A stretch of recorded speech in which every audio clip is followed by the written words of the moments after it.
জুলাই ছাত্র জনতার অভ্যুত্থানের সময় সংঘটিত একটি হত্যা মামলায় রিমান্ড শুনানির সময় কাঠগড়ায় দাঁড়িয়ে সাবেক মন্ত্রী দীপুমণি আদালতকে প্রশ্ন করেছেন, আমাদের কি মরে প্রমাণ করতে হবে যে আমরা অসুস্থ? তিনি আরও অভিযোগ করেন, তাকে হাসপাতালে নেওয়া হবে বলে আদালত চত্বরে আনা হয়েছে, কিন্তু এখন দেখছেন 10 দিনের রিমান্ড চাওয়া হচ্ছে। সোমবার ঢাকার মেট্রোপলিটন ম্যাজিস্ট্রেট আরিফুর রহমানের আদালতে তাকে হাজির করা হয়। গত বছর শাহবাগ থানার ঝুট ব্যবসায়ী মনির হোসেনের মৃত্যুর ঘটনায় দায়ের করা হত্যা মামলায় তদন্তকারী কর্মকর্তা এসআই মইনুল ইসলাম খান পুলক দীপুমণির 10 দিনের রিমান্ড চেয়ে আবেদন করেন। অন্যদিকে তার আইনজীবী রিমান্ড বাতিল চেয়ে জামিনের আবেদন করেন। শুনানি শুরু হলে রাষ্ট্রপক্ষের আইনজীবী ঢাকা মহানগর পিপি ওমর ফারুক বলেন, আসামি দীপুমণি বিগত ফ্যাসিস্ট সরকারের মন্ত্রী ছিলেন। জুলাই আন্দোলনে ছাত্র জনতাকে হত্যার জন্য তিনি সরাসরি হাসিনা সরকারকে সহযোগিতা করেছেন। তিনি আরও অভিযোগ করেন, তাকে হাসপাতালে নেওয়া হবে বলে আদালত চত্বরে আনা হয়েছে, কিন্তু এখন দেখছেন 10 দিনের রিমান্ড চাওয়া হচ্ছে। পিপি ফারুকি যুক্তি দেখান, আসামিদের প্রত্যক্ষ মদদেই এ ঘটনা সংঘটিত হয়েছে।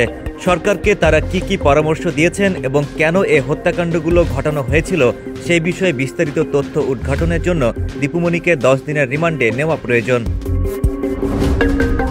দীপুমণির আইনজীবী রিমান্ড বাতিলের পক্ষে শুনানিতে বলেন, দীপুমণি একজন নারী এবং জুলাই আন্দোলনের সময় তার দায়িত্ব ছিল সমাজ কল্যাণ মন্ত্রণালয়ে। তিনি দাবি করেন, এ মামলার সঙ্গে দীপুমণির কোনো সংশ্লিষ্টতা নেই এবং শুধু হয়রানির উদ্দেশ্যে তাকে সব মামলায় জড়ানো হয়েছে। এর আগেও তাকে কয়েকবার রিমান্ডে নেওয়া হয়েছে, তাই নতুন করে রিমান্ডে নেওয়ার কোনো যৌক্তিকতা নেই।